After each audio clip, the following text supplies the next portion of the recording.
안녕하십니까, 박정호입니다. 박정호의 핫스팟 월요일 오후 순서 시작하겠습니다.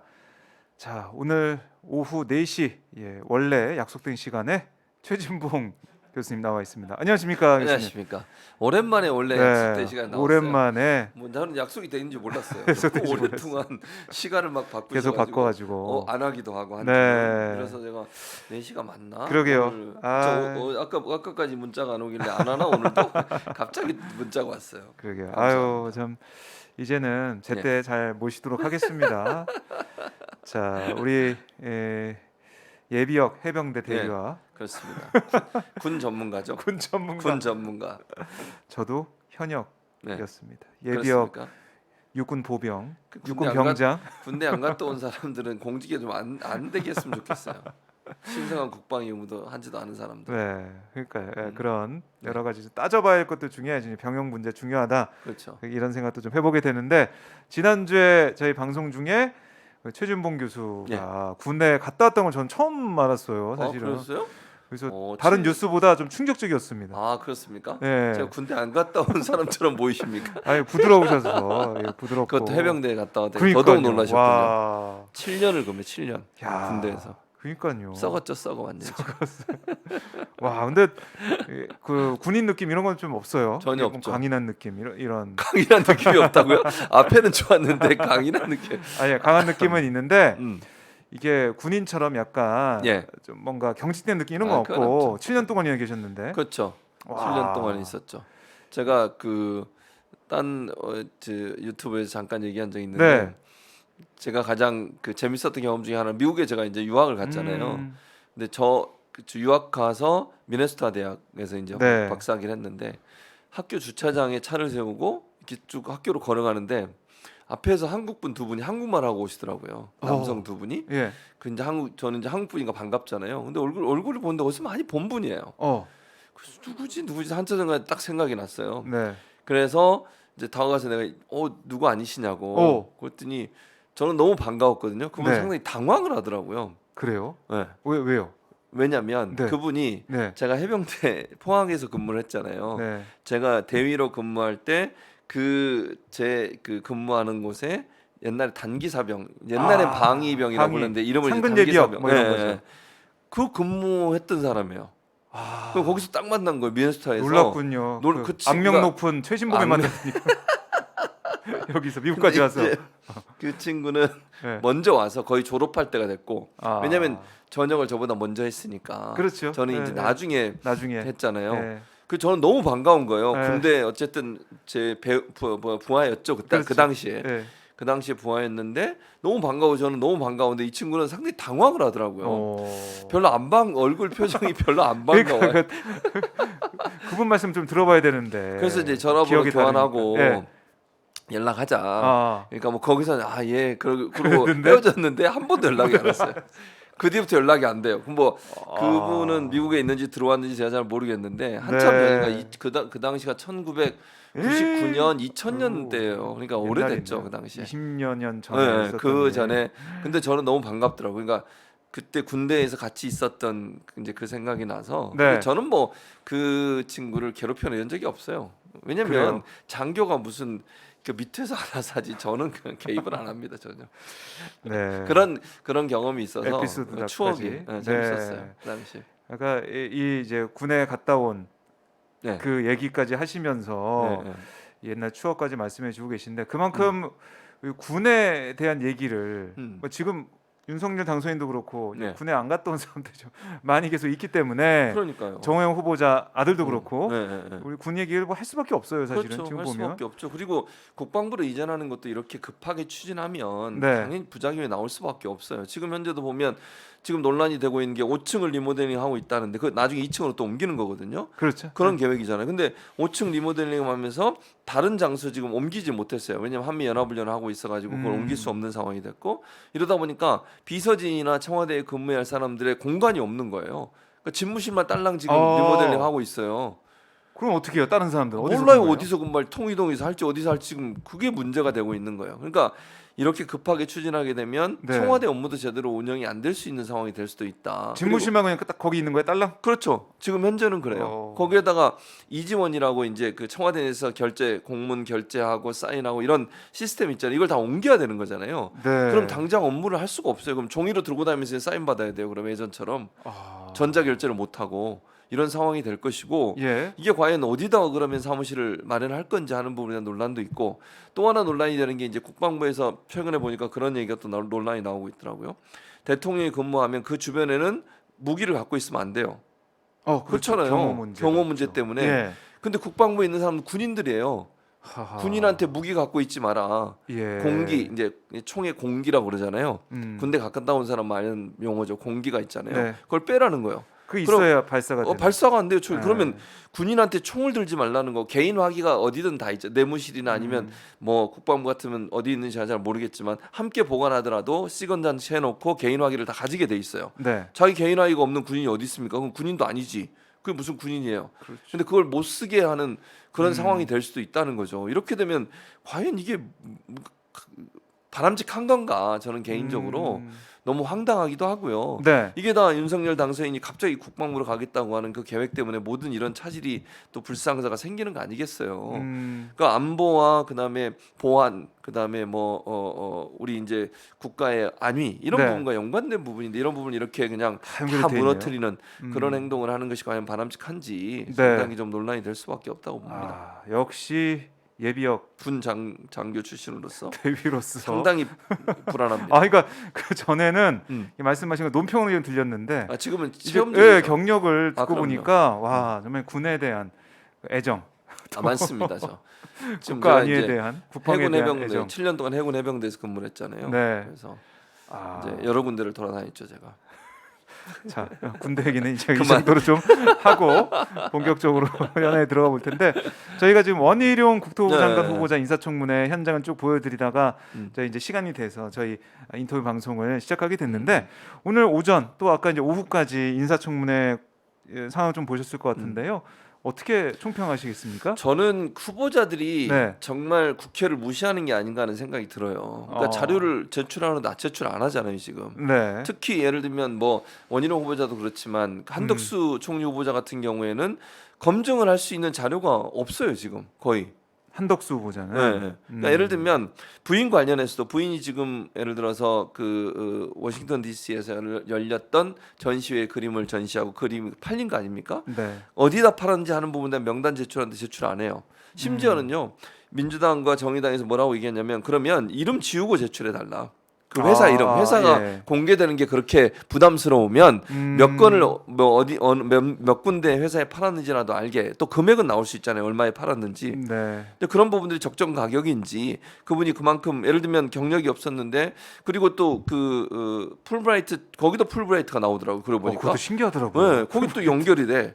그러니까 우리는 몰랐잖아요. 풀브라이트 하면 또 이제 김인철 후보자 연관돼 있잖아요. 온 네. 가족이 풀브라이트 장학금 받아가지고 한 거 그것도 논란이 되지만 풀브라이트라고 하는 그 한미 교육위원회인가요? 위원단, 예. 예, 그 위원회에서 주최한 전시회에 네. 거기 다 그 졸업생들 그 혜택을 받았던 사람들 그 장학금을 받았던 사람들만 전시를 하는 곳이에요. 특별 초청으로 네. 이 한덕수 후보자의 부인의 그림이 거기에 전시가 됐어요. 당시에 한덕수 후보자는 주미대사였고 이게 과연 우연일까? 주미대사였는데 그 당시에 부인이 한덕수 후보자 당시 대사 부인이 네. 초청을 받았다. 근데 특별 초청으로 특별 초청으로. 이걸 그냥 우연이라고 볼 수 있겠냐는 거예요, 제 말은. 아니 그러면 미국에 있는 그 많은 그 한국 출신들의 화가들도 네. 있지 않겠어요? 그렇죠. 그 많은 사람들의 예. 경쟁을 뚫고 이 사람이 특별히 초대된 이유가 뭐예요, 대체? 음. 만약에 그러니까 우리가 그냥 의혹을 가져보는 거예요. 이분이 만약에 주미대사가 아니었다면 과연 그런 혜택을 부인한테 갈 수 있을까 하는 문제가 생기는 거죠.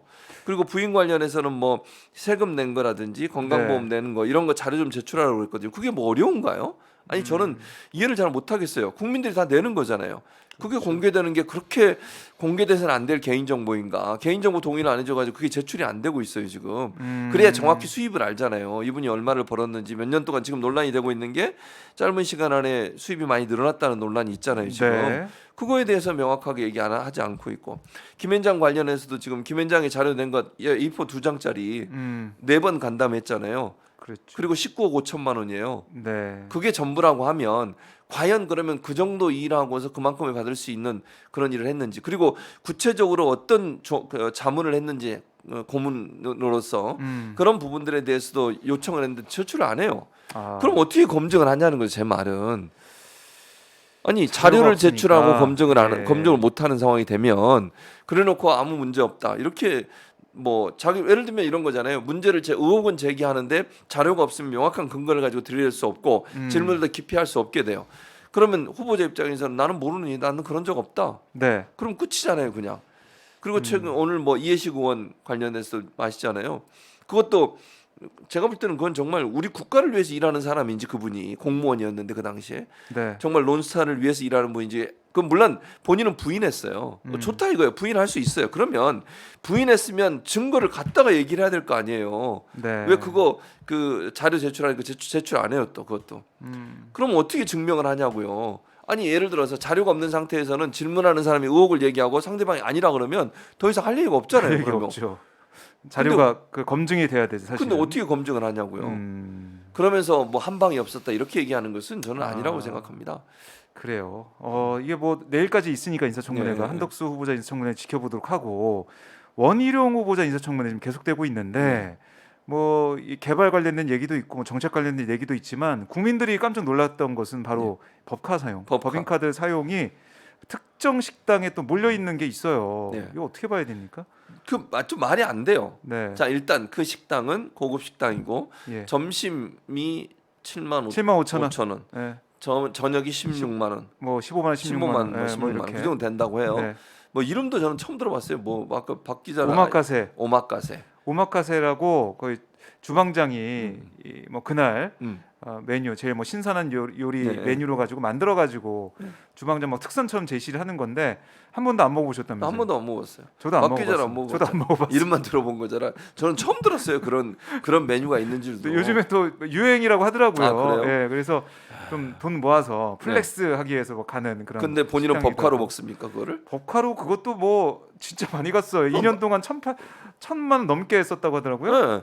그러니까 그것도 웃기잖아요. 거기에다가 최대 그 법카의 이제 쓴 인원을 최대 18명까지 먹은 걸로 돼 있어요. 18명. 근데 그 식당이 예. 4명 앉을 수 있는 테이블 3개가 있어요. 네. 그럼 몇 명입니까 총 합쳐서? 12명? 12명 이상은 못 들어가는데요. 바도 있대요. 바. 거기 바에 가서 앉아서. 거기 또 앉아서 일부러 거기 바까지 가서 앉아가지고 그때는 사회적 거리두기 있을 때 아니에요? 있을 때죠. 근데 그게 가능합니까 그러면? 그러니까요. 그게 그것도 말이 안 되잖아요. 의혹이 해명이. 있는 거고. 네. 또 그 많은 사람들이 그 금액을 먹었냐 진짜. 그렇죠. 가격 그러니까 면에서도. 누가 봐도 이거는 의혹은 이런 거예요. 네. 의심할 수밖에 없는 것은 그 법카를 가지고 12명, 18명까지 쪼개기를 할 수밖에 없었던 것은 공무원이 한 번에 예를 들면 접대를 하거나 네. 뭔가를 대접할 수 있는 금액이 3만 원으로 제한돼 있어요. 김영란법에. 그러니까 그걸 넘지 않게 하기 위해서 18명을 한 거 아니냐. 이런 네. 의혹이 강하게 들 수밖에 없죠. 그리고 아니 그 꼭 비싼 식당을 가야 돼요? 법카를 쓰는데? 법인카드 쓰는데 3만 원 정도 맞춰서 1인당 할 수 있는데 많잖아요. 1인당 가격이 7만 얼마인데 어떻게 3만 원을 썼다는 거예요? 그게 말이 됩니까? 아니 그 메뉴 하나 주문해서 7만 5천 원짜리 앉혀놓고 3명이 나눠 먹었다는 말이에요? 그러면 그게 말이 됩니까? 지금 쫓겨나죠, 상식적으로 그거 말도 안 되고, 또 하나는 네. 원희룡 지사가 법카 쓰고 도지사 법카를 쓰고 음. 총무과에 가서 또 써요. 같은 날. 이게 맞아요. 웃기잖아요. 아니 그러면 그거 진짜. 직원들 데리고 간 거예요 대체? 네. 아니, 직원들이고 총무과 직원들이 아무리 그래도 그렇지 점심에 7만 5천 원짜리 하는 곳에 가서 법카를 사용하겠습니까? 상식적으로? 쉽지가 않죠. 그건 말이 안 돼요. 예. 일반적인 상식의 관점에서 보면. 물론 지금 증거가 없어가지고 제출을 안 하니까 모르겠는데 네. 상식적인 관점에서 보면 우리 일반인의 관점에서는 이해가 안 되는 행동이잖아요. 그리고 그리고 법카를 쓸 때 공무원들은 상당히 조심합니다. 이걸 썼을 때 나중에 제출을 해야 되고 네. 그다음에 이제 다 증명 서류를 갖추고 있어야 되잖아요. 근데 같은 날 공교롭게도 네. 경교롭게도 도지사 법카, 네. 총무과의 법카가 같은 날 네. 같이 쓰였다 가서 그건 이해가 안 돼요. 그러니까요. 그게 무슨 일이 있었는지 이거 좀 밝혀야 될 것 같고, 음. 다른 이제 법인카드 사용 이런 것은 서류가 다 돼 있는데 유독 특정 기간, 예. 아마 2020년으로 제가 아까 봤는데 예. 그때는 열 몇 명씩 와서 있는 그 상황에 대해서는 서류가 안 남아 있다는 안 거예요. 남아 있어요. 그거 웃기잖아요. 그것도 특정한 기관만 서류가 없을 이유가 있어요? 아니 본인은 대장동 관련해서 어디 뭐야 그 길거리 네. 거기서 뭘 네, 찾아오셨잖아요. 그거 다 이미 검찰이 갖고 있는 거. 그 배수로 해서 배수로 해서 찾아오신 분이에요. 좀 찾아오시라고 그러세요. 아니 본인은 그걸 어디서 찾아왔니? 저는 또 그것도 좀 참 수상스러워요. 그걸 네. 누가 거기다 놔뒀는지도 수상스럽고 그것도, 그걸 또 네. 가져온 것도 그것도 이미 검찰이 다 갖고 있는 자료잖아요. 그땐 그렇게 잘 찾으시더니 특정 기관에만 자료가 없다는 게 말이 됩니까? 그건 이해가 안 되잖아요. 네. 상식적으로. 그러니까 이걸 볼 때 아까 뭐 청문회 과정에서 원희룡 후보자의 입장은 이게 계속해서 의회나 이런 데서 다 이제 감시 관리가 되고 있기 때문에 불법은 없다라고 하면서 더 알아보고 소명을 하겠다. 내가 혹시라도 나중에 이거를 다 알아보고 소명할 테니까 그렇게 좀 알아달라 이렇게 얘기를 하던데 소명을 잘 하시라고 그러세요. 전달해 주세요. 가서 받기 전에. 전달을 할까요? 또 하나 문제가 되는 게 뭔지 아세요? 네. 서울에 출장 오는데 법관을 썼어요. 아, 근데 그 서울에 출장이라는 게 네. 뭔지 확인해 봐야 된다고 저는 봐요. 제주 본인의 도정에 관련된 그렇지. 거냐? 아니면 본인의 정치적 행보인지 어디 가서 뭐 연설을 하거나 어디 가서 무슨 뭐 그걸 할 수도 있잖아요. 사람 만나고 정치적으로 본인의 행보 이게 네. 정말 경기도 도민과 도에 관련된 도지사로서의 업무인지 아니면 정치인 원희룡의 업무인지 하는 부분도 따져봐야죠. 그렇네요. 모든 걸 자기 법카로 쓸 수는 없는 거잖아요. 어디를 가더라도. 근데 그걸 사용하는 과정에서 어떤 일을 때문에 왔는지 하는 부분도 저는 봐야 된다고 생각해요. 그런 부분도. 야, 근데 사실은 이 법인카드 문제에 대해서 지난 대선에서 국민의힘 얼마나 윤석열 공격을 당선인죠. 했습니까? 얼마나 진짜 공격하고 이번 이제 수사도 지금 들어가 있는 수사하고 상황인데. 있죠 지금도. 근데 이게 이 사안을 경중을 비교해 보자면 이게 더 큰 거 아니야? 지적이 나오고 당연하죠. 있어요. 아니 금액으로 보나 하는 행동으로 보나 이게 더 훨씬 크죠. 음. 그리고 뭐 예전에 논란이 됐던 거는 그냥 뭐 이게 초밥 그다음에 샌드위치 이런 거잖아요. 네. 이거는 뭐 아까 뭐라고요? 뭐저거 오마카세 오마카세인가 뭔가 예. 일본 음식 일본 일식집에서 음식. 네. 파는 그것도 건데 비싼 집에서 그러니까요. 한두 번도 아니고 그걸 여러 차례 그렇게 가는 게 말이 되냐는 거예요. 음. 그러면서 그러니까 누가 누구한테 손가락질을 하는지 모르겠어요 저는. 그러니까 그리고 원희룡 이제 지금 후보 그 당시에 가장 앞장서 그분을 공격했던 분이에요.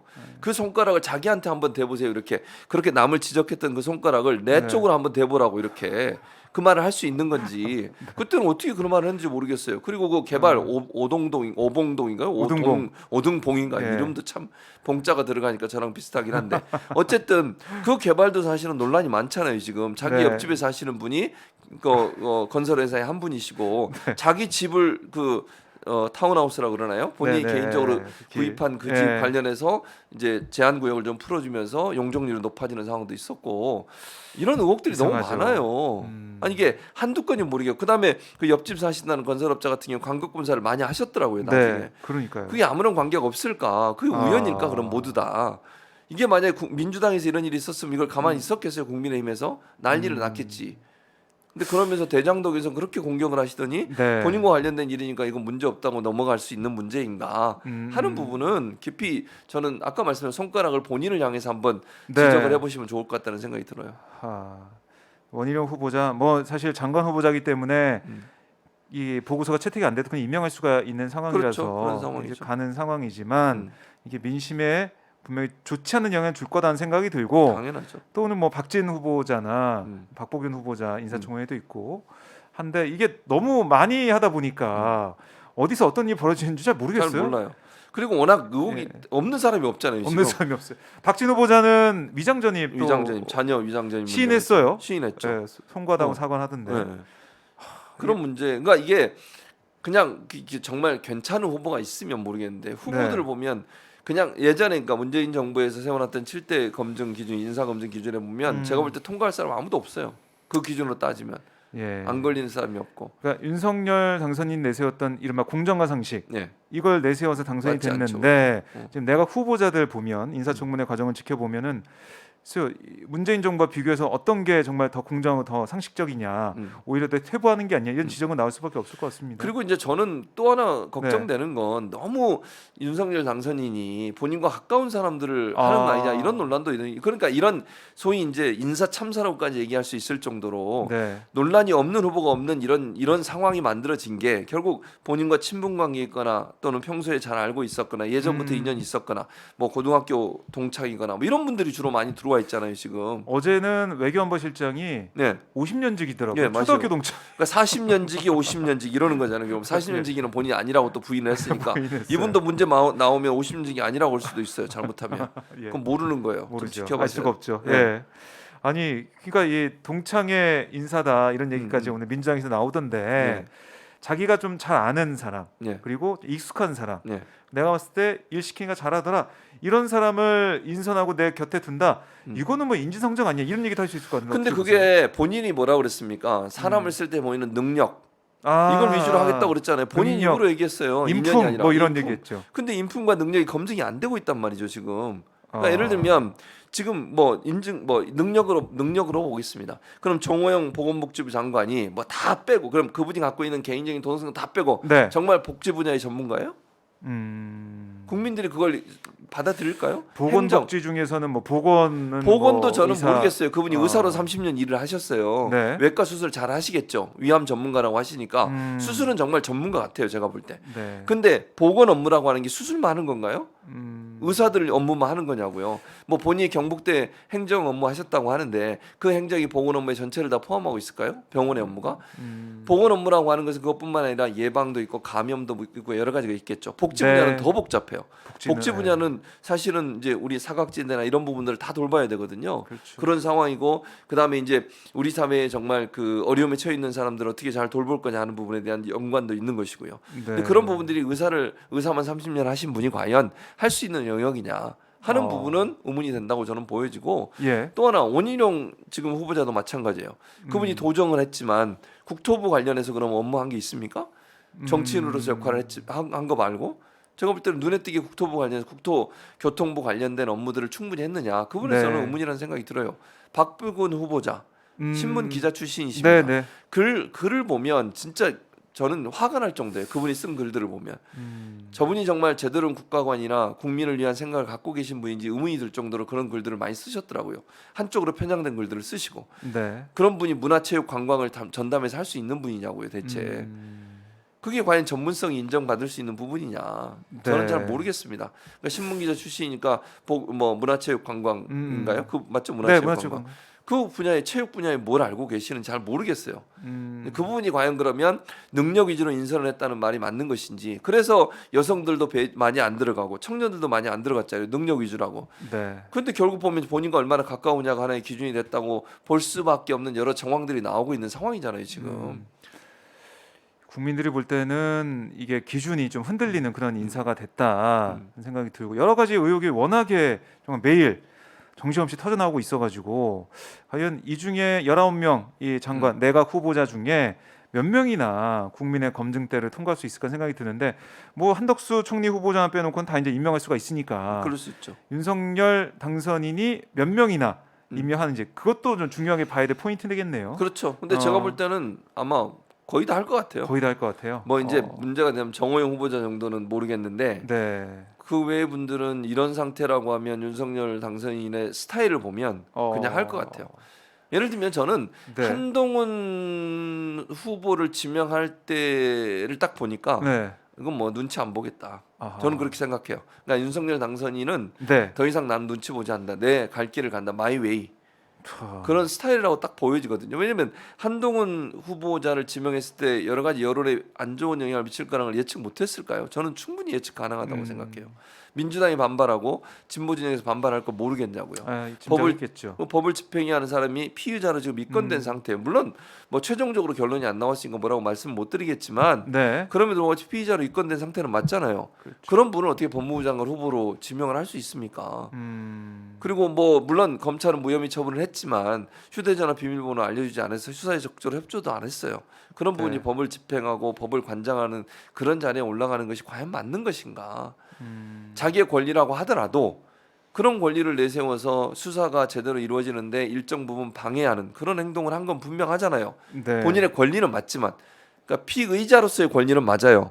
근데 장관 후보자가 그렇게 행동을 하면 될까요, 과연? 그러면 다른 사람이 피의자가 와서 비밀번호 안 알려주고 네. 적극적으로 수사 협조 안 해도 뭐라 그러면 안 돼요. 본인 그 사람 권리잖아요, 그거는. 이제 다 이제 아이폰 쓰고 그럼 뭐 그러겠죠. 암호 걸어놓고. 근데 그런 분을 임명 후보자로 지명을 했다는 것은 아. 스타일을 보여주는 거예요. 인사 그래요. 이제 앞으로 뭐 아직 취임 안 했지만 5년이 스타일을. 예. 막 이런 어떻게 보면은 자기 뜻대로 밀어붙이는 그렇죠. 그런 모습 보일 거다 그럴 거라고 보여져요. 말씀이시네요. 저는. 웬만해서는 그래서 네, 장관 임명도 인사청문 보고서 채택 안 돼도 저는 밀어붙일 가능성이 있다고 봅니다. 그렇군요. 자, 이 다음 주에 결과 어떻게 나올지 봐야 될 것 같고, 음.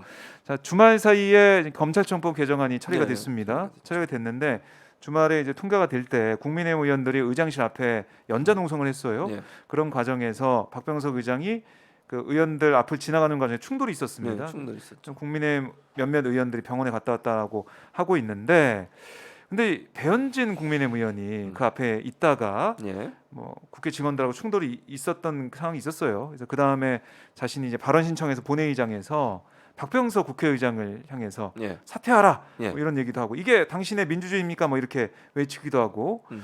그리고 어떤 얘기했냐면 앙증맞은 맞아요. 몸으로 그랬었죠. 의원들 뭐 위를 지나갔다 뭐 이런 얘기를 하더라고요. 예. 그래서 지금 민주당에서는 앙증맞은 몸 이 표현을 문제 삼고 또 박병석 의장의 명예를 훼손했다 뭐 이런 지적을 하면서 이거 징계해야 된다, 그러니까 윤리특위 해봐야 된다 이런 얘기까지 하고 있는 상황이고, 반면에 국민의힘에서는 이렇게 무지막지하게 막는 게 어딨냐라고 또 반박을 하고 있고, 여야 공방이 좀 벌어지는 모습인데 교수님 좀 어떻게 보셨습니까? 이거? 그러니까 저는 배현진 의원의 그런 태도는 상당히 부적절하다고 생각해요. 일단 국회는 선진화법에도 배치된 행동이에요. 거기 누워가지고 예를 들면 네. 진입을 못하게. 그러니까 정상적으로 예를 들면 이럴 수 있죠. 서서 피켓을 들고 반대를 하고 뭐 나는 반대입니다. 의장님 그렇게 하시면 안 됩니다. 뭐 이 정도 의견 얘기할 수 표명. 있다고 봐요. 근데 길을 막고 못 가게 하는 거잖아요. 물리력을 행사하는 거 아닙니까? 국회에서 예를 들면 국회 선진화법의 취지가 뭡니까? 물리력을 행사하면 안 되는 거예요. 동물국회 안 되게 하겠다는 그렇죠. 거죠? 그러려고 한 건데 거기 누워가지고 연좌 운성하고 못 지나가게 네. 일부러 못 지나가게 하고 그게 말이 됩니까? 지금 이제 화면에 나오고 있는데 예. 저런 식으로 해서 막 좀 국회의장이 회의를 진행을 못하게 막는 거잖아요. 저거는 물리력을 행사해서 저걸 안 하겠다고 못하게 한 게 국회 선진화법이에요. 네. 근데 저런 행동을 하는 게 법적으로도 저는 문제가 된다고 보여지고 국회의장이 도중에 옷도 찢어졌다는 얘기까지 있더라고요. 국회의장이 지나가면서 뭐 이제 너무 이제 막 이제 뭐 부딪혀지고 이러니까 충돌이 그렇게 있으니까. 되겠죠. 근데 물리적 충돌을 일으킨 국민의힘의 태도는 국회법에 분명히 어긋난 행동이에요. 두 번째, 배현진 의원이 본인은 손가락질 지금 화면에 잠깐 나오고 있는데 네. 손가락질 안 했다고 하는데 삿대질 안 했다. 삿대질 안 했다고. 예. 근데 그러면서 한다는 얘기가 5개 손가락을 다 펴서 이렇게 했다는 거예요. 참하게 모아서. 이렇게 참하게 모아서. 삿대질이 저희가 뭔지 아세요? 손가락 하나냐 4개냐 5개의 문제가 아니라 상대방을 향해서 네. 손을 주먹이나 손가락이나 네. 이걸로 지적하는 행위. 지적하는 게 삿대질이에요. 맞아요. 그 사전적인 하나는 얘기죠. 삿대질이고 5개는 아니다. 이런 논리는 없어요. 무슨 그런 그리고 삿대질은 박병석 네. 의장이 70대세요. 그분이 그렇죠. 예. 그리고 배현진 의원은 40세인 걸로 제가 알고 있습니다. 네. 뭐 제가 틀릴 수도 있는데. 83년생인 걸로 알고 있어요. 그런데 그렇게 앙증맞은 몸이라고 하는 게 어떤 표현이겠습니까? 이거 외모를 표현하는 거잖아요. 박병석 의장의 신체적인 부분이죠. 예를 예를 뭐 그냥 싶어요. 더 적나라하게 말씀드리면 네. 키가 좀 단신인 부분 이런 부분들이 상상이 되는 거 아닙니까? 그렇죠. 그런 태도로 말씀을 하시면 안 되는 거죠. 본인한테 그렇게 예. 얘기하면 기분 좋겠어요? 당장 뭐 이게 뭐 성희롱이니 뭐니하고 그렇게 얘기했겠죠. 반박했을 것 같은데. 근데 자기 아버님 뻘이잖아요. 나이가 네. 거의 한 40년 차이 나니까 30년 차이죠. 30년. 네. 30년 나이 차이 나면 아버지 뻘이라고 볼 수 있어요. 그런 분을 향해서 저런 태도로 예를 들면 의장님 그렇게 하시면 됩니까? 그렇게 네. 하면 안 되는 것이죠. 이게 민주주의입니까? 이렇게 얘기할 수 있죠. 음. 앙증맞은 몸이라뇨. 그 얘기를 왜 하는 겁니까 대체? 그리고 저도 현장에서 네, 지금 보세요. 저 모습이거든요. 예. 손가락 손 삿대질 이제 소위 그리고 쳐다보고 저 보세요. 손을 하는 거 네. 지금 보이시잖아요. 저런 맞습니다. 모습을 하면서 박병석 의장한테 그렇게 사퇴하라고. 소리를 지르고. 네. 그건 저는 태도가 제 개인적인 이것도 네, 판단입니다. 네. 뭐 배현진 의원이 동의하지 않으실 수 있지만 저는 저것도 어찌 보면 지지자들 보라고 하는 행동으로 보여져요. 제 느낌은 그래요. 내가 이렇게 열심히 하고 있다. 또 예를 들면 그 검찰 수사권 폐지 문제도 네. 합의해주는 순간 저는 국민의힘도 어느 정도 동의했다고 생각해요. 그 추인까지 다 받았잖아요. 의총에서 추인했죠. 네, 그래놓고 이제와 저런 행동을 하는 것은 제가 볼 때 헐리우드 액션이 아닌가 이런 생각이 강하게 든다는 거예요. 지지자들 향해서. 그렇죠. 어차피 안 될 거 알아요. 본인들도. 그건 못 막는 거 알잖아요. 의석수가 안 되기 때문에. 그렇죠. 그런 상황에서 저렇게 과격하게 하는 행동은 뭡니까? 나도 할 만큼 했다. 권성동 원내대표도 마찬가지예요.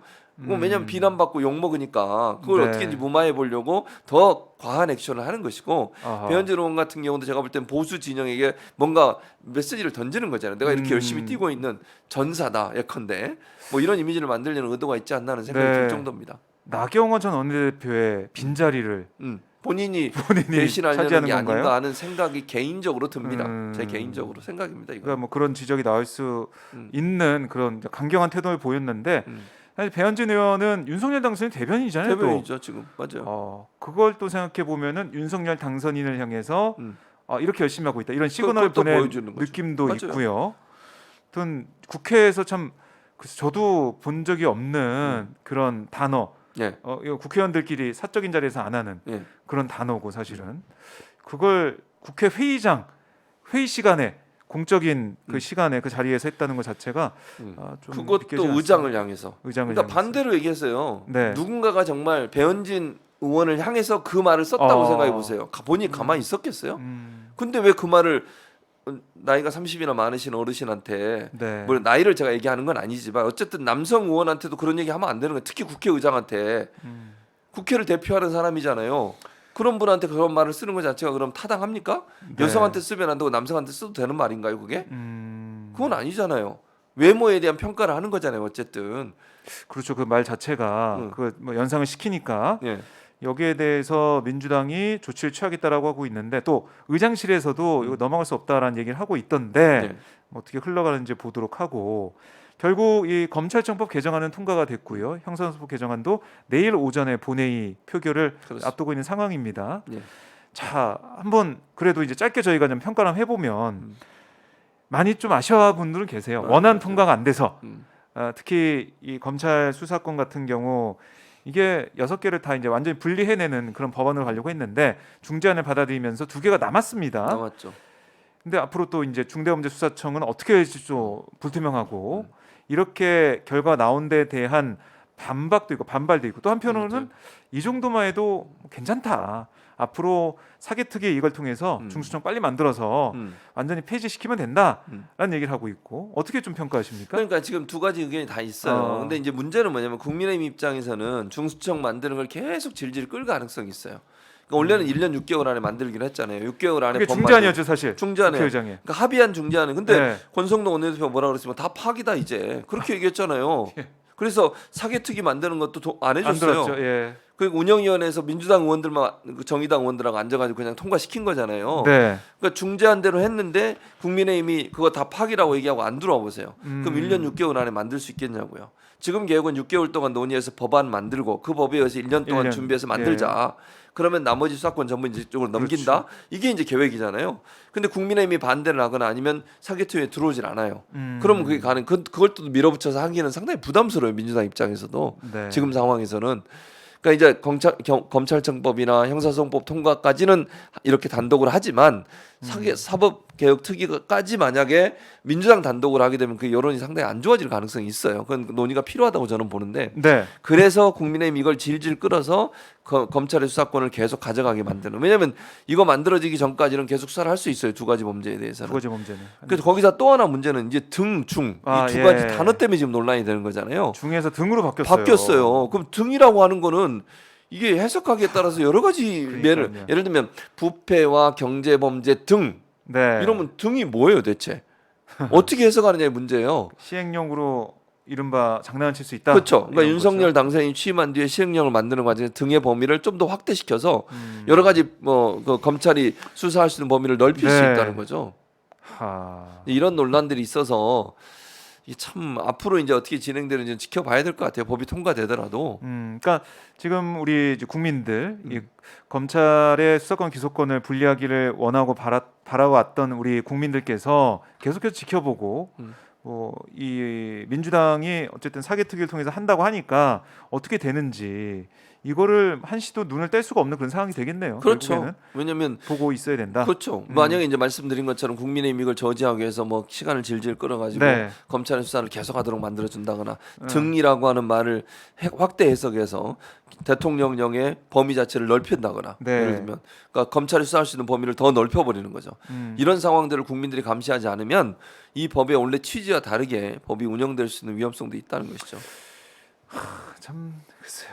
아쉬움이 남는 왜 그런 등으로 바꿨는지는 상황이죠. 이해를 못 하겠어요. 예, 그뭐 그 부분은. 합의 정신을 뭐 음. 구현하는 그런 차원이다라고 얘기는 하던데 민주당에서 네.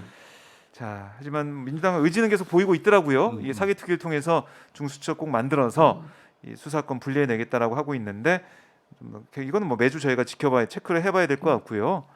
자 지금 뭐 사실은 사면 얘기가 계속 나오고 네, 있었는데 지금 방금 들어온 소식 언론 보도 이런 걸 보면 사면이 없을 것 같다는 얘기도 있습니다. 왜냐하면 시간이 너무 촉박하기 때문에 사면위원회 만들어서 그 결론 내 가지고 올려서 국회에 처리하고 이럴 시간이 없을 거고 뭐 다시 또 임시회를 소집해서 하기에는 쉽지가 않다. 물론 이 검찰 개혁 법안 처리하기 위해서 임시 국무회의 열 수도 있지만 안 열고 내일 할 수도 있다는 얘기도 나오고 있고 자 사면은 어떻게 됩니까? 그러니까요. 그건 네. 지금 말씀하신 것좀 오리무중이에요. 오리무중이다. 그러니까 지금 명확하게 한다 이렇게 얘기할 수 있는 상황도 아니 아닌 거예요. 그러면은 우리 교수님 생각은 어떻습니까? MB 사면 해야 됩니까? 아니요? 저는 그렇게 생각하지 않아요. 생각하지 않아요? 꼭 왜 해야 되죠? 아. MB 사면을? 그리고 물론 뭐 대통령께서 찬성 의견도 많다라는 말씀을 하셨으니까 여지를 열어놓으신 건데 네. 고민을 많이 하신 것 같아요. 고민을 왜냐하면 하고 있다. MB 사면이 그냥 이명박 전 대통령 사면으로 끝나는 게 아니라 김경수 전 지사와 연관돼 있죠. 이재용 부회장과 연관돼 있죠. 정경심 교수가 네. 지금 연관돼 있어요. 다 이름이 올라와 있어요. 그 이제 그랬을 때 부담감이 커질 수 있다는 거죠. 이거를 이제 4명을 한꺼번에 그러면 사면을 했을 경우에 네. 양쪽으로부터 공격을 당해요. 저는 그렇게 봐요. 그러니까 국민의힘 나름대로 끼워서 같이 사면해줬다 이러면서 네. 비난을 막 하겠죠. 어허. 그러니까 범죄 뭐 방법이 다르고 예컨대 막 이런 공격을 할 거고 네. 내부적으로도 이명박 전 대통령 사면에서 반대하는 의견이 아직은 높잖아요. 특히 진보 진영은 더 높다고 저는 보거든요. 오늘 여론조사 결과도 과반 넘게 반대하고 있더라고요. 그러니까요. 그건 이제 전체인데 그 중에 진보만 빼내면 제가 볼 때는 더 높다고 그렇겠죠. 생각해요. 네. 왜냐하면 이제 범죄 행위가 너무 그렇잖아요. 대통령이 돼가지고 대통령의 권한을 이용해서 사적인 부패. 이익을 취한 거잖아요. 부패 경제 범죄. 횡령. 네. 이게 말이 됩니까? 이건 정말 안 좋은 죄질이 안 좋은 거죠. 근데 그런 네. 상황에서 이걸 사면을 하는 것이 과연 과연 타당한가 하는 부분에 논란이 있을 수밖에 없어요. 그리고 하려면 정경심 교수 같이 하라고 지금 요청을 할 거예요. 네. 그러지 않겠습니까? 근데 이 정경심 교수 같은 경우에는 지금 이제 조국 전 장관 재판과 연계돼 있어서 네. 만약에 4명을 다 하게 되면 보수 진영은 엄청나게 반발할 겁니다. 예를 들면 정경심 교수를 왜 풀어줬냐 예컨대 네. 김경수 지사는 뭐 본인 선거 관련된 거니까 풀어준 거 아니냐 이런 논란 계속 일어날 거예요. 그러니까 논란이 사그라들지 않고 국민 통합을 위해서 하는 오히려? 거잖아요. 예. 사면이라고 하는 것의 원래 목적이 그렇죠. 대통령의 고유 권한이죠. 국민 통합을 했는데 국민 통합이 아니라 국민 분열이 일어날 수 있어요. 그런 부담감이 있어서 대통령 아마도 제 생각입니다만 네. 대통령 입장에서는 이게 참 부담되는 사안일 수밖에 없다. 그래서 장고를 하신 것 같고 안 하는 쪽으로 가닥을 잡았다고 하면 아마 이런 정치적 부담들이 결국은 또 시간이 너무 촉박하잖아요. 네. 만약 사면하시려면 퇴임하기 하루 전에 해야 돼요. 부처님 오신 날이 하루 전이잖아요. 그렇죠. 5월 8일. 네. 9일 날이 임기 마지막 날이거든요. 그렇죠. 그런 이제 부담감들 이런 부분들이 결국은 네. 안 하는 쪽으로 가닥을 잡지 않을까 하는 예상은 가능합니다. 하. 근데 뭐 제가 예상이 틀릴 수도 있으니까. 네. 근데 개인적으로 최진봉 교수는 MB 사면은 저는 개인적으로 된다. 반대해요. 반대한다? 예. 아, 명분이 없다고 봐요. 명분이 없다. 그러니까 국민 통합이라고 하는 명분이 과연 이루어질까? 보수 진영에서는 좋아하겠지만 그래서 그런 점에서 그래요. 국민 통합이 좀 어렵지 않겠다는 생각이 듭니다. 알겠습니다. 이거는 곧 한번 결정이 날 것 같은데요. 지켜보도록 하고 그리고 이 김건희 씨 외교부 장관 공관 네. 여기 뭐 찾아가서 외교부 장관 부인에게 네. 배우자에게 나가 있어 달라고 네. 했다. 70대 네. 장관 배우자에게 나가 달라고 얘기했다라는 우상호 의원의 민주당 의원의 인터뷰가 있었죠. 인터뷰가 있었는데 여기에 대해서 김건희 씨 측은 날조된 아닙니다. 허위다 음. 이렇게 반박을 하고 있는데 이거 진실이 뭘까요? 어떻게 좀 파악하고 계세요? 저는 파악한 건 없고요. 아. 이제 저는 뭐 개인적으로 들은 얘기는 없고 그런 얘기 저도 없는데. 인터뷰만 들었어요. 인터뷰 내용만 들었는데 우상호 네. 의원의 인터뷰 내용을 들어보면 생활하고 있는데 갑자기 와서 그렇죠. 이제 정의용 장관의 이제 사모님 되시는 분, 네. 그분도 70대라고 하더라고요. 네. 잠깐 나가 있어라. 본인이 집을 좀 봐야겠다. 그래서 이제 그 반려견 데리고 왔나 봐요. 김건희 씨가 네. 이제 우상호 의원의 말입니다. 이거는 데리고 방 안에 들어가서 이제 봤다. 돌아보고 그 사이에 이 정의용 장관의 사모님 되시는 분은 네. 밖에 나와서 이제 그 정원에 있었다. 네. 이게 이제 우상호 기다리고 있었다. 의원의 얘기예요. 네. 근데 이제 뭐 김건희 측에서 아니라고 하니까 네. 뭐 이건 진실 이제 공방이 이루어지겠죠. 뭐 뭔지는 모르잖아요. 아무도 사실을 모르는 거니까. 네. 그래서 이거는 뭐 이제 뭐 어떤 식으로 결론이 날지 제가 잘 모르겠는데 음. 만약에 그런 일이 있었다고 하면 상당히 예의 없는 거죠. 아. 그러니까 저는 모르겠어요. 그런 일이 실제 있었는지 없었는지 제가 모르겠지만 네. 아니 미리 얘기를 해서 예를 들면 정말요. 집을 내놓은 사람의 집을 보러 갈 때도 이 양해 다 구하고 약속하고 갑니다. 그렇죠. 박정호 기자가 예를 들면 집 내놨어요. 가죠. 집도 없지만. 예, 만약에 그러면 네. 미리 전화해서 네. 중개사무소에서 언제 가면 되겠습니까? 음. 그럼 나가 계시거나 아니면 집에 있으면서도 준비를 하잖아요. 마음의 준비를 하고 일정 부분 예. 그래야 되는데 오는구나. 갑자기 불쑥 찾아와가지고 문 열고 들어오면 또는 집 보여달라 그러면 할 수 있겠습니까? 그렇죠. 그거는 예의가 아니에요. 근데 그거 개인의 집도 그런데 이건 음. 집을 내놓은 것도 아니잖아요. 일방적으로 자기가 보겠다고 와가지고 네. 예를 들어서 물론 그게 사실한 전제에 지금 말씀을 드리는 거예요. 이건 사실관계를 모릅니다. 분명히 제가 말씀드렸어요. 나중에 또 이거 가지고 고소한다 하지 마시고 저는 몰라요 사실관계는. 네. 그러나 우상 의원의 말이 사실이라면 이건 상당히 예의에 맞지 않고 그리고 절차도 맞지 않다. 미리 전화해서 예를 들면 좀 가봐도 되겠느냐. 네. 그 적당한 시간이 언제가 좋겠느냐. 그럼 미리 막 나가 계실 수도 있고 그럴 수도 있는 거 아니겠어요? 예. 근데 집에 있는 생활하고 계는데 갑자기 와가지고 나가 있으라고 그러면 그게 얼마나 불쾌하겠습니까 사람 입장에서. 근데 이게 인수위에서는 허위다라고 반박을 하고 있는데 진실 예. 공방으로 갈 것 같아요. 근데 이런 얘기가 나오는 것 자체가 사실은 맨 처음에 그렇죠. 육군참모총장 간주로 간다고 했다가 그 말을 바꾸는 과정에서 있었던 혼란스러운 상황이잖아요. 아니 그리고 뭐 언론 보도에 그런 얘기도 있었잖아요. 당선인이 처음에는 네. 외교부 장관도 하나의 선택지 중에 하나였지만 그렇게 얘기했다면서요. 외교부 장관은 외교 업무를 하는 곳이고 지금도 하고 있는데 네. 거길 들어가면 되겠느냐.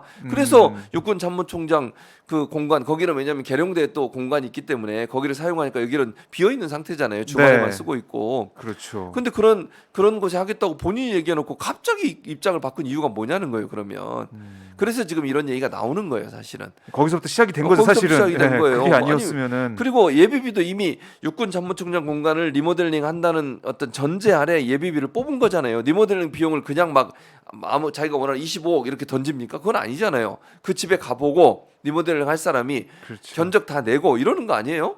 이거 이러니까 이렇게 방탄 유리 만들어야 되고 이러니까 이 정도 돈이 들어가겠다. 제가 볼 때 외교부 장관 공간은 더 넓으니까 더 많이 들어갈 수도 있어요. 또는 네. 뭐 시설이 어떻게 되는지 모르겠지만 수리할 비용이 적으면 또 적게 들어갈 수도 있겠죠.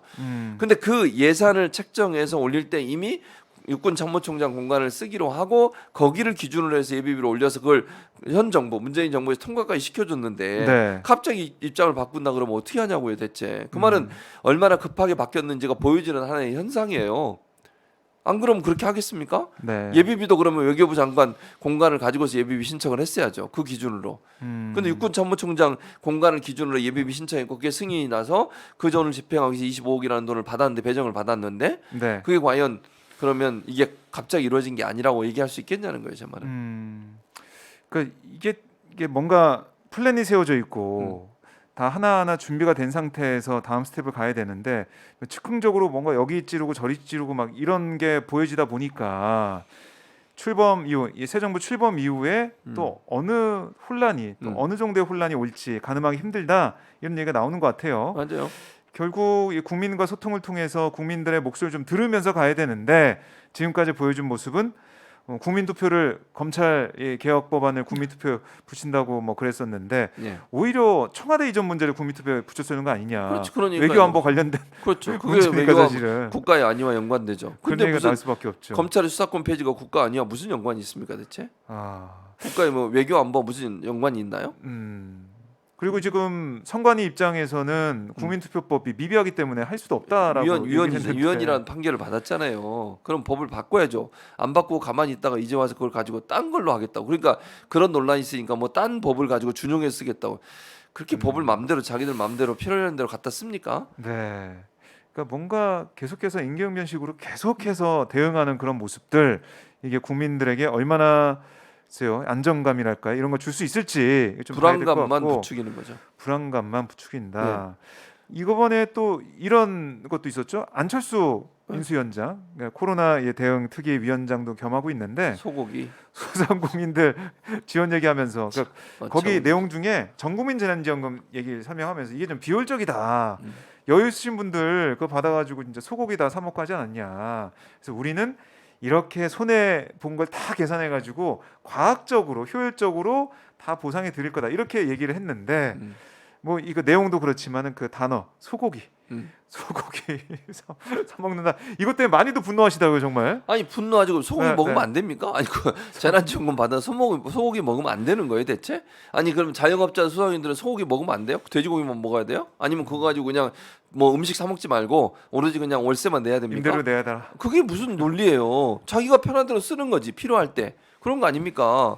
그걸 그렇죠. 가지고 소고기 사 먹었다고 얘기하면 그러니까 댓글이 당장 나 소고기 안 사 먹을 테니까 손실 보상금이라 아. 제대로 줘라. 그 손실 보상도 그래요. 처음에는 차별 없이 차등 없이 똑같이 주겠다고 그랬어요. 이제 와가는 차등을 줘요 또. 네. 그러면 이게 어떻게 계산을 해낼 거예요? 다 업종이 다르고 또 손해본 그렇죠. 기간이나 이런 부분이 다 다르잖아요. 네, 네. 이런 부분을 어떻게 계산해서 할 거냐고요? 불만이 없겠습니까? 왜 약속을 자꾸 뭐 다 손바닥 뒤집듯이 지금 여야 간의 합의도 손바닥 뒤집듯이 뒤집더니 1호 공약이잖아요. 50조 편성해서 손실보상 다 해주겠다. 차등 없이 다 지급하겠다. 이래놓고 차등 지급하겠다. 소고기 사 먹었으니까 당신 안 주겠다는 겁니까? 뭡니까 대체? 그렇게 들리는 거잖아요. 그 자영업자 소상공인들 얼마나 화가 나겠어요. 네. 그리고 정육점 하시는 분들은 얼마나 또 화가 나겠어. 그리고 고깃집 하시는 소상공인 그럼 소고기 먹지 그렇죠. 말라는 거잖아요. 그럼 고깃집 하시는 분들은 어떻게 하라는 거예요 대체? 무슨 논리예요 되게 지금 저는 소고기 이해가 안 돼요. 팔지 말라는 건가? 어떻게 그러니까요. 생각해야 되는지. 그러니까 이게 안철수 위원장은 뭐 과학 이걸 좀 과학적이다 이걸 강조하기 위해서 그 예를 가지고 다가 썼는데 이게 좀 민심의 분노를 자극하고 있어가지고 이것도 어떻게 수습할 수 있을지 모르겠지만 결국에는 윤석열 당선인이 약속했던 네. 1,000만 원 예, 주겠다. 안 되죠. 50조 지금- 100조 얘기하면서 주겠다라고 지금 안 했는데 돼요. 예. 이거 결국에 이제 공약을 뒤집으니까 이 공약 때문에 윤석열 당선인을 찍은 윤석열 후보 찍은 사람도 많을 거란 말이지 사실은. 특히 자영업자 소상공인들은 그럴 수 그렇죠. 있죠. 그러니까 현 정부 너무 답답하게 하니까. 예, 맞아요. 아유 그럴 거면 지금 마음 팍 준다고 하니까 찍자 이러신 분들 많을 것 같은데 그렇죠. 배신감 느끼고 왔습니다. 저는 그래서 안철수 위원장이 했던 말 있잖아요. 네. 손가락처럼. 더 이상 말씀 안 드리겠습니다. 뭐라고 했는지. 그 그 말씀이 정도에 생각날 너무, 정도예요. 예, 그 말씀이 생각날 거야. 가슴이 아플 거다. 그러지 않으시겠어요? 네. 정말 지지했던 분들 입장에서 배신감 느끼죠. 1호 공약이에요. 다른 공약도 아니고 공약이 뭐 많은데 그렇죠. 가장 강조하고 1호 공약이 50조 편성해서 당선한 되자마자 50조 편성해서 손실보상 다 해주겠다. 그렇게 얘기해놓고 뭐 완전히 지금은 다 뒤집었잖아요. 지금 일기 신도시 사는 분들 얼마나 화가 나는지 아시죠? 지금. 그 예. 진짜 분노하시더라고요. 분노해요. 아니 화가 나잖아. 아니 약속을 안 지키는 거잖아. 특별법 통해 가지고 다 해줄 다 것처럼 해주겠다. 했는데 500% 용적률 올리겠다. 그런데 네. 갑자기 또 안 하겠다 그래. 또 화를 내시니까 또 그럼 조금 하겠다 그래. 뭐예요 대체? 예. 공약을 왜 하는 거예요? 그러니까요. 그것도 이제 가장 핵심적인 네. 공약들 표에 가장 영향을 많이 미칠 것 같은 공약들이 뒤집어지고 있으니까. 그렇죠. 또 분노할 수밖에 없죠. 병사들 월급 200만 원. 그것도 지금 글쎄요. 이것도 불안불안해요. 네. 쉽지가 않을 것 같아요. 쉽지 않아요. 이 부분도 재정 문제가 있기 때문에 네. 그러니까 공약이 다 뒤집어지고 있어서 이거 어떻게 윤석열 정부가 국민들의 마음을 달랠지 좀 봐야 될 것 같고. 제가 볼 땐 별로 달랠 마음도 없는 것 같아요. 그냥 뭐 가겠다는 것 같아요. 그래요? 자기 뜻대로. 안 보이세요 그런 게? 그러니까 저는 뭐 그냥 아니 그냥 제 생각입니다. 이것도 개인 네. 생각이라는 걸 전제로 말씀드려요. 윤석열 당선 입장에서야 선거할 일 없잖아요. 본인은 이제 끝이에요. 그렇죠. 그냥 5년 대통령 대통령 했으니까. 하면 돼요. 네. 이제 국민의힘이 날린 거지. 국민의힘 속으로 불불 끓을 거예요. 지방선거부터 지방선거 해야지. 총선도 있고. 총선도 해야지. 자기들 이제 그 임기 끝나고 나면 다시 도전해서 이제 네. 당선이 돼야 되잖아요. 네. 이런 것들이 계속 쌓여 보세요. 2년 뒤에 이제 인기가 좋아야 되는데 그러니까. 여당이. 근데 뭐 지금 모르겠습니다. 자, 그 국민의힘은 좀 불불 끓을 수도 있겠네요. 그럴 수 있죠. 이게 좀 갈등으로 불걸 수도 있겠다는 생각도 드네요. 앞으로. 당연히 그렇죠. 지금은 이제 취임하기 전이니까 뭐 네. 아직 취임도 안 하셨더라고요 보니까 아직 너무 시간이 저는 한참 취임되시는 줄 알았어요. 너무 뭐 논란이 많아가지고 5년 아직 시작이 안 됐습니다. 아직 시작이 안 됐어요 5년이. 근데 네. 어쨌든 그 과정에서 정당 입장에서는 상당히 부담이 될 거예요. 만약에 논란이 되는 일이 계속 발생하잖아요. 네. 그럼 선긋기 할 거라고 저는 봅니다. 어느 정도 지나면 그래요. 총선 앞두고 더더욱. 그러니까 국민 지방선거에서 어떤 경우가 나오냐가 일단 1차적으로 중요해요. 왜냐하면 이런 상황이면 만약에 이제 뭐 반대로 생각해서 민주당에서 대선에 이겼다. 네. 그럼 거의 뭐 이제 뭐 그 지방선거에서도 거의 이긴다. 완승. 예, 이게 그렇죠. 일반적이에요. 같이, 예, 가는 게 일반적. 그다음에 당선인의 국정 수행 능력 이런 부분에 지지율도 높잖아요. 대부분 네. 60% 70% 이런. 맞아요. 지금 그랬었어요. 윤석열 당선인의 상황은 그렇지 않아요. 음, 50%대 뭐 예전에 안 돼요, 처음에 50%대 안 50%가. 되는 것도 많잖아요. 예. 그건 이례적인 거거든요. 아하. 그리고 논란거리가 너무 많아 지금 나온 것들이. 그렇죠. 지금 뭐 음. 인사 내각 후보자들 다 임명한다고 하면 그렇죠. 역풍도 만만치 않을 것 만만치 같고. 않죠. 그 지방선거에 어떤 영향을 미치겠어요. 그러니까 장담할 수 없는 상황이 돼버렸어요. 그래요. 저는 그렇게 와, 생각해요. 지방선거 재밌을 것 같은데 음. 이번에 민주당이 음. 드디어 서울시장 후보를 결정했습니다. 그렇습니다. 송영길 후보로 결정이 됐는데, 근데 여론조사 결과를 보면 오세훈 지금 현 시장한테 좀 많이 뒤지는 걸로 뒤져요. 나오고 있어요. 네, 그러니까 맞아요. 이게 김동연, 김은혜 이 경기도지사 싸움보다 확실히 더 어려운 싸움이다라고 볼 수밖에 없는데 음. 지금 한 달 남았단 말이죠. 한 달도 안 남았어요 선거가. 예. 이거 뒤집을 수 있을까요? 어떻게 보세요? 저는 가능성이 있다고 봐요. 물론 가능성이 어. 낮지만 있다고 봐요. 낮지만 있다. 낮지만 있다. 그래요. 그러니까 몇 가지 이유가 있는데 첫 네. 번째는 지금 이제 검경 수사권 조정 그리고 이제 검찰의 수사권 폐지 문제가 네. 3일이면 일단락이 돼요. 그렇죠? 그렇죠. 내일 그 논란은 더 이상 해결하면. 이제 그 문제가 그 다음은 청문회 전국이에요. 그 다음부터는 네. 그러니까 지금 청문회가 진행되고 있지만 3일까지도 계속됩니다. 4일, 5일 계속될 거고요. 인사청문 보고서 채택 과정에서 여야의 논박이 있을 거고 네. 추후에도 후보자들에 대한 여러 가지 의혹들이 계속 나올 거예요. 제가 볼 때는 그러면 여론이 상당히 안 좋은 쪽으로 갈 가능성이 있다. 네. 그 다음에 이제 윤석열 당시 취임하고 나면 출퇴근하셔야 돼요.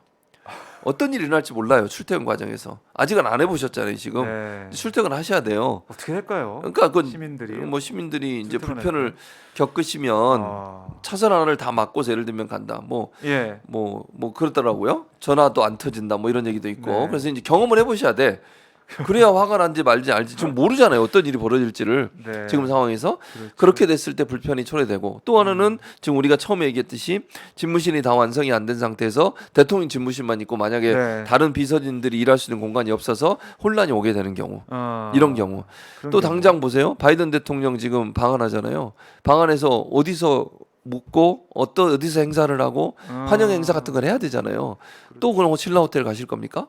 모르겠어요. 저는 어떻게 할. 영빈관도 신라 호텔 정빈관을 좋아하신 거 또 가실 네. 수도 있겠죠.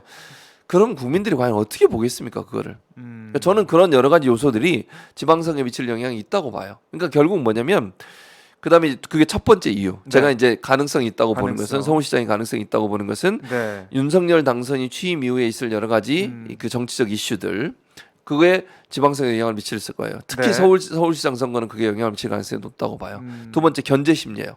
대선에서 이긴 정당보다는 대선에서 이긴 정당이 너무 오만한 모습을 보이는 순간 네. 국민들은 또 시민들은 견제해야 되겠다는 심리가 아. 작동할 수 있어요. 아 저대로 두고 가지고는 안 되겠다. 뭔가 국민의 무서움을 보여줘야 되겠다. 브레이크를 좀 걸어야 되겠다. 네. 너무 여론을 살피지 않고 저렇게 마음대로 하고 있는데 저랬을 경우 위험성이 있으니까 힘을 이쪽에 좀 실어줘서 네. 견제하는 모습을 보여주자. 그래야 좀 조심하지 않겠나. 예. 그런 힘이 작동할 가능성. 두 번째고 세 마지막 세 번째는 뭐냐면 진보의 결집력이에요. 왜냐하면 이게 제가 여기서도 몇 번 얘기했는데 응어리가 남아 있어요. 응어리가 0.7% 차로 패배했습니다. 예. 그러니까 이재명 상임고문을 지지하고 민주당을 지지했던 분들 입장에서는 너무 이제 억울한 거야. 한마디로 얘기하면. 이 응어리를 풀어내야 네. 돼요. 어떤 방식으로든. 그러니까 승리를 한번 해야 된다는 거야. 패배의 그 아픔이 가슴 속에 있는데 그 네. 가슴을 이 응어리를 풀어내서 승리로 한 번은 경험을 해야 되는데 그게 서울시장에게 올인될 수 있다고 저는 봐요.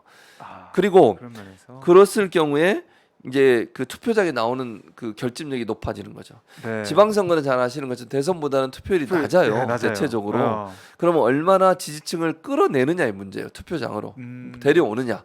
네. 근데 절박한 쪽이 더 많이 오지 않겠어요? 그렇죠. 아무래도. 그래서 저는 진보 진영에서는 그 남겨져 있는 응어리를 풀기 위한 하나의 방법 네. 그리고 그래서 적극적으로 투표에 참여할 가능성이 있다. 아. 그러면 승산이 없는 건 아니다. 저는 그렇게 보는 거죠. 이 세 가지 이유 때문에. 예.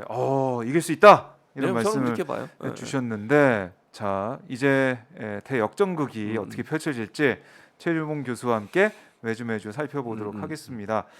자 저희 예. 시청자분들도 송영길 가능성 있다 이런 예. 말씀도 주고 계시고 자 최주봉 말 잘한다 우리 임병욱님께서 감사합니다.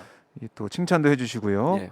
자 그리고 매일이 뭐예요? 매일매일이 민방위 훈련이다 이런 말씀도 주겠어요. 아 이거 5년 동안 민방위 훈련. 민방위 훈련하는 마음으로 살아야 될 수도 있다. 예. 아, 그만큼 걱정이 많이 되는 상황이죠. 김경림님도 최진봉 좋아 엄지쳐 이렇게 보내주셨는데 오늘은 감사합니다. 진짜 슈퍼챗이 하나도 안 들어왔어요. 제가 지난주에 예. 슈퍼챗이 들어와가지고 네. 우리 최진봉 교수 커피를 제가 네 사줬습니다. 맞아요. 저 커피를 처음으로 사주셨어요. 박정호 기자가 처음이자 마지막일 것 같아요. 슈퍼챗이 안 들어오고 있습니다. 슈퍼챗이 안 들어와서 네. 어쩔 수 없네요. 아니, 오늘은 어쩔 수 없다뇨. 제가 아까 커피 좀 나눠드렸으니까 그걸로 마감하는 걸로 하시고 다음 주에 한번 노려봐야겠네요. 아니 좀 한 5분 끌어보세요. 5분 혹시 모르잖아. 저희가 박정호 기자가 오늘 이렇게 슈퍼챗 얘기를 안 해서 안 쏘실 수도 있지. 슈퍼챗 얘기를 하니까 이제 쏘실 네, 수 있어요. 우리 아자님이 음. 최주봉님 응원합니다. 최주봉. 아, 잘 어울리시네요 이름이. 자 지난주에도 보니까 뭐 그냥 네. 슈퍼챗 없자고 얘기하니까 그 아, 다음부터 쏘지 않으셨나요? 근데 오늘은 저희가 음. 청문회를 먼저 쏘고 음. 이렇게 방송을 이어가가지고 아 별로 안 이게, 오셨군요. 예, 알림이 따로 안 쌌어요. 그러니까 안 싸가지고 아하. 이어지기 때문에 예. 아마 지금 저희 청문회 보시는 분들만 이어서 보신 것 같아요. 그러시군요. 그래서 오늘 슈퍼챗이 없을 것 같으니까 예. 오늘 방송을 이렇게 마무리하고 다음 주에 얼마나 또 많은 후원이 들어오는지 지켜보도록 그 실시간 하겠습니다. 시청자분도 지금 다른 때보다 적은 거군요. 그러면. 네, 그러니까 저희가 이거를 좀 끊었다 하고 막 이러다 보니까 아, 예, 앞에 게 그렇군요. 이어지다 보니까 이렇게 가고 있는데 예, 예, 예. 예, 뭐 저는 그 이유 때문에 이제 최진봉 교수의 인기가 네. 없어서 그럴 거라고 생각하지 않습니다. 다음 거- 주에는 아마 제가 더 많은 지난번에 분들, 음. 더 많은 분들이 오실 거라고 저는 믿고 있고요. 벚꽃 참사 있었잖아요. 벚꽃 참사. 아 그때는 정말 저희가 그 보고 왜냐하면 예. 썸네일이 벚꽃하고 최진봉, 박정우 두 사람 나와 있으니까 이게 지금 놀러 뭔가- 간다. 나들이 간다. 아니 연예인들이 나와 있나 꽃나무 아래 벚꽃 아래 예. 그런 생각 시사 얘기가 아니라 예, 예, 예. 모델들이 나와 있는 생각했던 것 같아요. 제 생각에는. 그러셨군요. 네, 저는 그래서 그렇게 믿고 그날- 있습니다. 그날 조금밖에 안 오셨어요. 조금밖에 안 그래서, 왔어요. 네. 예. 근데 오늘도 좀 예. 저희가 이제 이거를 예. 편성을 좀 이렇게 하다 보니까 음. 아마 이 방송을 하는 줄 모르고 못 오시는 분 많을 것 같아요. 그런 분들, 안타깝습니다. 예, 다음에 꼭 나중에라도 뭐 누적 뭐야 네, 누적으로 계속 볼 수 있고 네, 또 볼수 잘라서 있어요. 또 올리니까 그 방송 보시면서 최진봉 교수 또 많이 응원해 주시면 고맙겠습니다. 자, 김영희님은 전 쫓아다니면서 봐요. 아유, 또 감사합니다. 말씀도 주고 쫓아다니면서 계신데요. 봐주셔서. 네, 아유 역시 네. 너무나 응원해 주신 분들이 많은 최진봉 교수 많이 있는 거죠, 네, 확실히. 많습니다. 저는 지금 몇 명인지 모르니까 안 보여서 박정우 기자 혼자 보고 있습니다. 네, 지금. 많이 보고 계시고 네. 다음 주에 더 제가 알찬 내용으로 더 새로운 마음가짐으로 슈퍼챗 100개나 들어오나 두 눈에 불을 켜고 이 정도로 하면 좀 한두 분 쏠 것 같은데 네. 끝까지 제가 안 하나는 쏘시고. 좀 보고 마무리하려고 했는데 안 오시네요. 어쩔 수 없습니다. 네, 그렇군요. 이번 주에는 좀 박정우 기자의 노력이 네, 마음 놓으시고 네 다음 주에 알겠습니다. 꼭 들어가겠습니다. 자, 오늘도 정말 다양한 이슈 지금 따끈따끈한 현안들 정리해 주셔서 너무나 감사드리고요. 다음 주 월요일 오후 4시에 네. 다시 뵙도록 하겠습니다. 네. 고맙습니다. 네, 감사합니다. 네, 고맙습니다.